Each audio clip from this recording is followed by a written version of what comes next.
একদিন সকালে ছোট্ট সবুজ ব্যাঙবাবু পুকুর পাড়ে বসে বসে ভাবছে, আহ, পাখিরা উড়ে বেড়ায়, কুকুর বেড়াতে যায়, আমি কেন শুধু লাফাই? আমিও ঘুরতে যাব। সে অনেক কষ্টে কয়েকটা বড় পাতা, দড়ি আর কাঠি জোগাড় করে বানিয়ে ফেলল একটা পাতার সাইকেল। তার দুই পা দিয়েই সে প্যাডেল চালায় আর জিভ দিয়ে হর্ন বাজায়, বিপ বিপ। সে পুকুরের পাশ দিয়ে রাস্তায় বেরিয়ে পড়ল। সবাই তাকিয়ে হাসছে। শামুক বলল, এই ব্যাঙ, এত তাড়াতাড়ি যাবে কোথায়? পোকা বলল, সাবধানে চলিস, তোর তো ব্রেক নেই। ব্যাঙ হাসে, আমার পায়ে তো ব্রেক, বুঝলে না? হঠাৎ এক লাফে একটা গর্তে পড়ে গেল। বুম ব্রুম ধাপ। সে উঠে দাঁড়িয়ে বলল, আহা, অ্যাক্সিডেন্টও মজার জিনিস।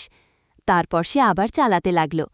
পথে এক চড়ুই এসে বলল, তুই তো সুপার ব্যাঙ, ট্যুর দ্য ফ্রগ জিতবি নাকি?